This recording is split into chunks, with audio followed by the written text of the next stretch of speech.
The midday sun filtered through the glass facade of Target, casting a warm glow over the bustling parking lot.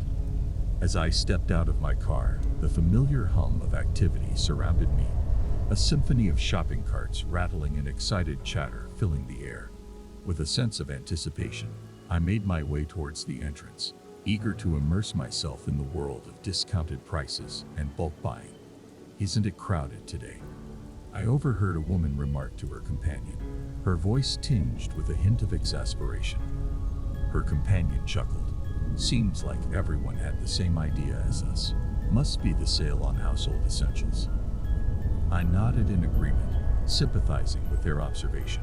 The allure of savings seemed to draw crowds like moths to a flame, transforming the store into a bustling hive of activity. Inside, the aisles stretched out before me like a labyrinth of possibilities, each one promising treasures waiting to be discovered. I navigated my way through the maze, my cart gliding smoothly over the polished floors as I perused the shelves, my eyes scanning for the best deals. "Hey, isn't that the new detergent you wanted to try?" A voice piped up from behind me. I turned to see a young couple, their arms laden with groceries, gesturing towards a display of laundry detergents. "Yes, it is. Thanks for reminding me," I replied with a grateful smile, reaching out to grab a bottle of the coveted detergent. As I continued my journey through the store, I couldn't help but marvel at the sheer variety of products on offer. From fresh produce to electronics, Target truly had it all, catering to every need and whim of its diverse clientele. "Mommy, can we get some cookies?" A child's voice pleaded nearby, accompanied by the sound of tiny footsteps scampering towards the snack aisle. "Okay, but just one pack, okay," came the indulgent reply from a tired-looking mother, her voice tinged with affection. Chuckling softly to myself, I couldn't help but be charmed by the scene unfolding before me. In the midst of the chaos, there was a sense of camaraderie, a shared experience that bound us all together in our quest for savings and convenience. With my cart now brimming with essentials, I made my way towards the checkout lanes, joining the queue of shoppers patiently waiting their turn. As I stood there, surrounded by fellow Target enthusiasts, I couldn't help but feel a sense of belonging, grateful for the opportunity to be part of this vibrant community of bargain hunters. Little did I know, however, that amidst the hustle and bustle of my beloved Target, a shadow lurked, waiting to disrupt the tranquility of my shopping experience in ways I could never have imagined. As I pulled into the Target parking lot, the gleaming facade of the gas station caught my eye, promising respite for my empty tank and a chance to take advantage of the members-only discounts. However, as I maneuvered my car towards the pumps, it became apparent that today's visit wouldn't be as straightforward as I had hoped. A cacophony of honking horns and frustrated shouts filled the air as a chaotic scene unfolded before me. Cars vied for position at the pumps, their drivers growing increasingly impatient with each passing moment. "Come on, move it," a voice bellowed from behind me, punctuated by the angry blare of a car horn. I glanced in my rearview mirror to see a man in a business suit, his face contorted with frustration as he gestured towards the long line of vehicles ahead. "We're all just trying to get gas," I muttered to myself, empathizing with the collective impatience that seemed to permeate the air. Finally finding a spot at the end of the queue, I settled in for what promised to be a lengthy wait. As I glanced around, I noticed the Target employees stationed nearby, their attempts to manage the chaos somewhat futile in the face of the growing crowd. "Looks like it's busier than usual today," I remarked to the driver in the car next to me, a middle-aged woman with a resigned expression on her face.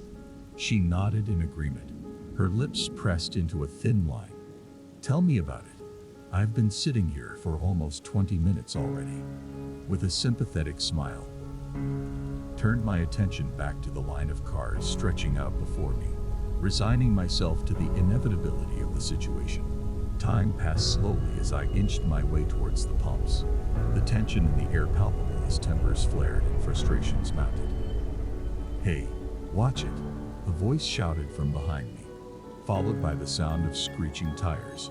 Glancing in my side mirror, I saw a commotion erupting between two drivers, their voices rising in anger as they argued over the coveted spot at the pump. As the confrontation escalated, I couldn't help but feel a sense of unease wash over me. What had started as a routine trip to the gas station had quickly devolved into a scene straight out of a reality TV show, with tempers flaring and civility all but forgotten. With a sense of relief, I finally reached the front of the line, my turn at the pump finally within reach. But as I prepared to refuel my car and put the chaos of the gas station confrontation behind me, little did I know that the events unfolding before me were just the beginning of a much larger, more sinister ordeal. The fluorescent lights of the Target store seemed harsher than usual as I pushed my cart down the aisles, my mind preoccupied with the mundane task of grocery shopping. Little did I know, my routine trip to Target would soon take a chilling turn. As I reached for a box of cereal, my hand froze midair, a small envelope catching my eye among the brightly colored packaging. Curiosity piqued. I plucked the envelope from the shelf and turned it over in my hands, my heart sinking as I saw the lack of a return address. With trembling fingers, I tore open the envelope and unfolded the single sheet of paper nestled inside. As I read the words scrawled across the page, chill ran down my spine, the hairs on the back of my neck standing on end. "Hi there," the letter began, the words printed in a hasty scrawl that sent a shiver down my spine. "I've been watching you. Love to see you here every week. Let's meet sometime soon." My breath caught in my throat as I read the words again, my mind racing with fear and disbelief. Who could have sent such a letter? And more importantly, how had they been watching me without my knowledge? "Is everything all right?" the voice asked. And I looked up to see a concerned shopper standing beside me, her eyes filled with worry. Forced a smile, my hands shaking as I replied, Just a strange letter. Nothing to worry about." But even as I spoke the words, I knew they were a lie. There was something deeply unsettling about the letter, something that filled me with a sense of dread that refused to be ignored. As I hurried through the rest of my shopping, the letter burning a hole in my pocket, I couldn't shake the feeling that I was being watched, that every aisle held a potential threat. And little did I know, the worst was yet to come. The fluorescent lights of Target cast long shadows as I navigated my way through the aisles, my heart pounding in my chest with every step. Ever since receiving that chilling letter, every corner seemed to harbor a potential threat, every passerby a potential stalker. As I reached for a box of cereal, a shiver ran down my spine, a sudden feeling of being watched sending a ripple of unease through me. Glancing around, I saw nothing out of the ordinary, yet the sense of being observed persisted like a persistent whisper at the edge of my consciousness. "Are you okay?" A concerned voice broke through my reverie, and I turned to see a fellow shopper. Middle-aged woman with a sympathetic expression on her face. I forced a smile, my hands trembling slightly as I replied, "Just a little on edge today, I guess. Thanks for asking." Her eyes held a mixture of understanding and concern as she nodded in response, her cart filled with groceries as she continued on her way. Alone once more, I pressed on, my senses on high alert as I scanned the aisles for any sign of danger. Every rustle of clothing, every footstep behind me sent a jolt of fear coursing through my veins, until I felt as though I was teetering on the edge of a precipice, one wrong move away from tumbling into the abyss. And then, out of the corner of my eye, I saw him, a shadowy figure lurking behind a display of paper towels, his gaze fixed on me with an intensity that sent a chill down my spine. Panic surged through me as I realized that the stalker was here, in the store, mere feet away from me. Without a second thought, I abandoned my cart and made a beeline for the nearest exit, my heart pounding in my chest as I prayed for escape. "Hey, wait up!" Voice called out from behind me, and I glanced back to see a Target employee hurrying to catch up. Breathless, I skidded to a halt, my chest heaving as I struggled to compose myself. "There's someone following me," I blurted out, my words tumbling out in a rush. The employee's eyes widened in alarm as she took in my distressed state, her brow furrowing with concern. "Stay here, I'll go get the manager," she said firmly, her tone leaving no room for argument. As she hurried off, I felt a flicker of hope amidst the fear that threatened to consume me. Maybe, just maybe, I wasn't alone in this after all. But as I waited for help to arrive, the sense of dread that had plagued me since that first letter only grew stronger, a shadow looming ever closer with each passing moment. The days blurred together in a haze of fear and paranoia, each moment tainted by the knowledge that I was being watched, hunted even, by an unseen predator. With every letter that arrived, with every shadowy figure that lurked just beyond my line of sight, the sense of dread that gripped me tightened its hold, threatening to suffocate me with its suffocating embrace. As I locked the door behind me and stepped into the safety of my home, a wave of relief washed over me. But even within the confines of my own sanctuary, the specter of the stalker loomed large, a shadowy presence that refused to be banished. Alone in the silence of my living room, tried to push aside the fear that gnawed at the edges of my consciousness, but it was no use. Every creak of the floorboards, every rustle of the curtains sent a shiver down my spine, a constant reminder of the danger that lurked just beyond the safety of my walls. And then, as if sensing my growing terror, the stalker struck again, his presence manifesting in the most unexpected of places. A knock at the door shattered the stillness of the night, sending my heart racing with fear. With trembling hands, I approached the door, my breath coming in short, ragged gasps as I peered through the peephole, half expecting to see the sinister figure of my tormentor lurking on the other side. But to my relief, it was only my neighbor, Mrs. Jenkins, her kindly face creased with concern as she took in my pale, drawn features. "Are you all right, dear?" she asked, her voice soft with sympathy. I forced a smile, my voice trembling as I replied, "Just a little on edge lately. Nothing to worry about." But even as the words left my lips, I knew they were a lie. The truth was, I was terrified, consumed by a fear that threatened to swallow me whole. With a gentle pat on the arm, Mrs. Jenkins gave me a reassuring smile before turning to leave, her footsteps echoing softly on the path outside. Alone once more, I sank onto the couch, the weight of my terror pressing down on me like a leaden blanket. How had it come to this? How had a routine trip to Target turned into a nightmare from which I couldn't seem to wake? As I sat there, lost in a sea of fear and uncertainty, I knew one thing for certain. Until the stalker was caught, until I could reclaim the sense of safety that had been stolen from me, I would never truly be free. Night had fallen like a heavy curtain, shrouding the world in darkness as I made my way to my car parked in the dimly lit parking lot outside Target.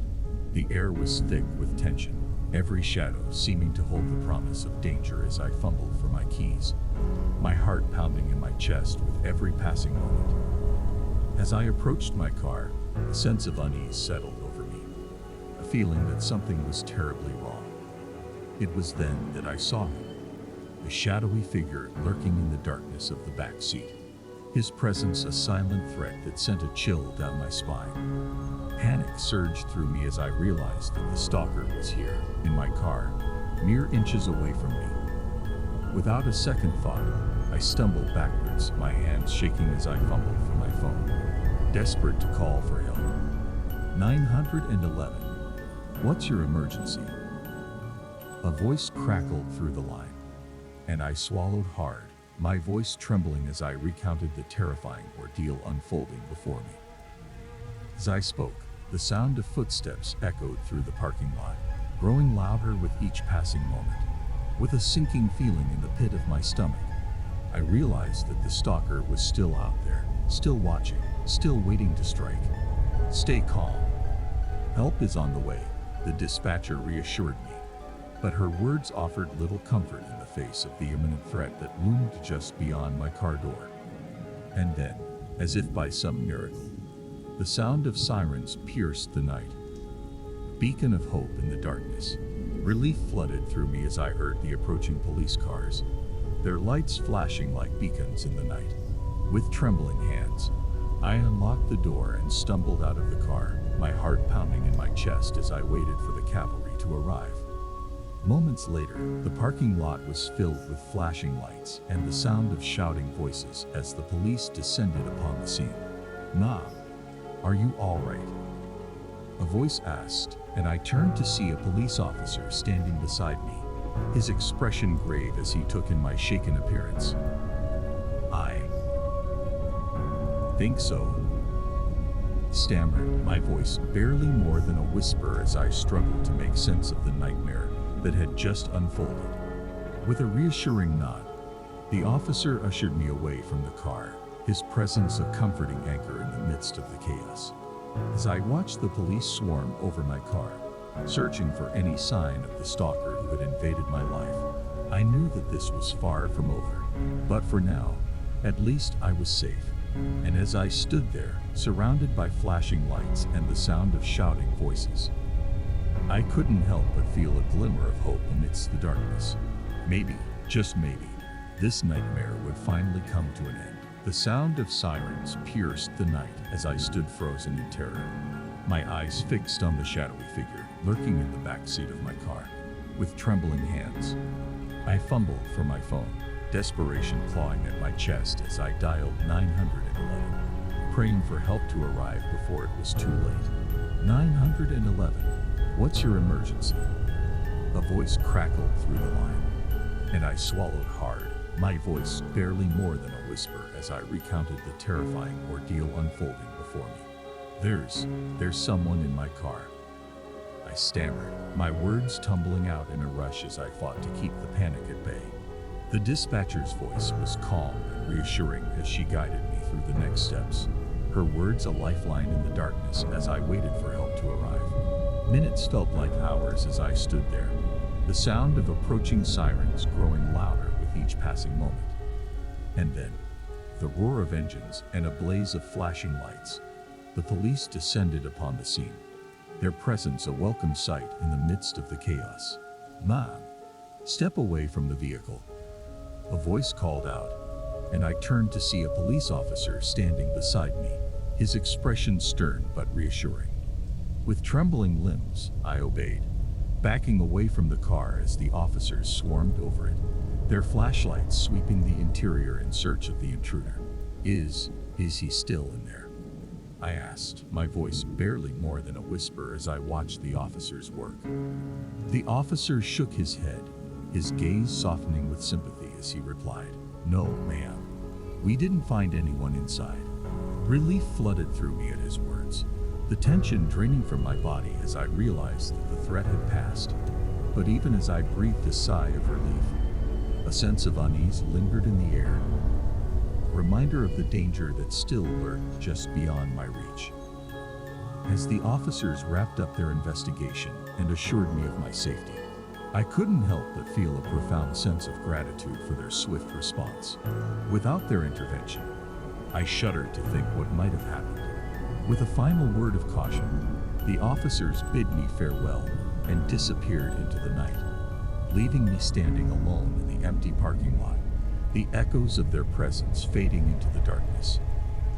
As I climbed into my car and drove away, the events of the night replayed themselves in my mind, each moment etched into my memory with startling clarity. And as I made my way home, I knew that this was far from over.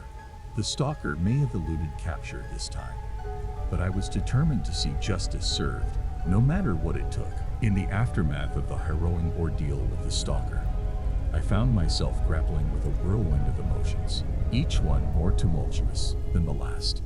With the threat of danger still looming large in my mind, I knew that I couldn't begin to heal until I confronted the trauma head-on.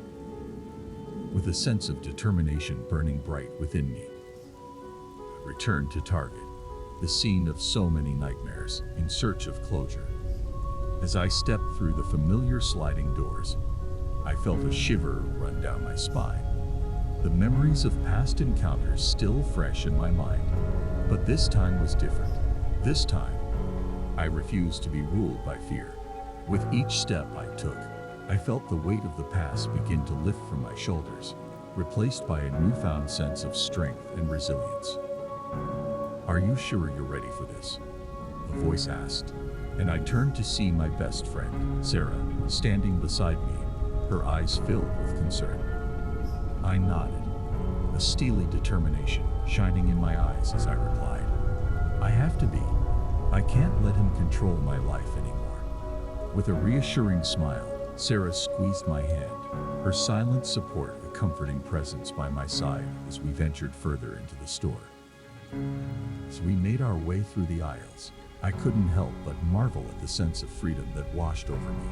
No longer bound by the shackles of fear, I felt as though I could finally breathe again, the weight of the past lifting from my shoulders with each passing moment. And then, as if to reaffirm my newfound sense of empowerment, I saw it, the stalker, lurking in the shadows just beyond the checkout lanes, his gaze fixed on me with a mixture of fear and loathing. For a moment, panic threatened to consume me once more, the memories of past encounters flooding back with a vengeance. But then, something inside me shifted. With a newfound sense of resolve, I squared my shoulders and met his gaze head-on, refusing to cower in the face of his malevolence. "Get out of here," I heard Sarah whisper, her voice filled with quiet determination as she stood beside me, her presence a beacon of strength in the darkness. With a final glance at the stalker, I turned and walked away, my footsteps echoing through the store with a sense of purpose. As I left the nightmare of the past behind me, I knew that I had finally found the closure I so desperately sought. And as I stepped out into the sunlight once more, the weight of the past lifted from my shoulders, replaced by a newfound sense of freedom and possibility. With the support of my friends by my side, I knew that I could face whatever challenges lay ahead, ready to embrace the future with open arms. The sun rose high in the sky, casting a warm glow over the world below as I stepped out into the light of a new day, the shadows of the past slowly fading into memory. With each breath I took, I felt a sense of renewal wash over me, a fresh chapter unfolding before my eyes. As I made my way through the familiar streets of my neighborhood, I couldn't help but marvel at the sense of possibility that hung in the air, the promise of a future untainted by fear or uncertainty. "Hey there," a voice called out from behind me, and I turned to see my neighbor, Mr. Thompson, jogging up the sidewalk towards me, a friendly smile on his face. "Morning, Mr. Thompson," I replied, returning his smile with a warmth that had been absent for far too long.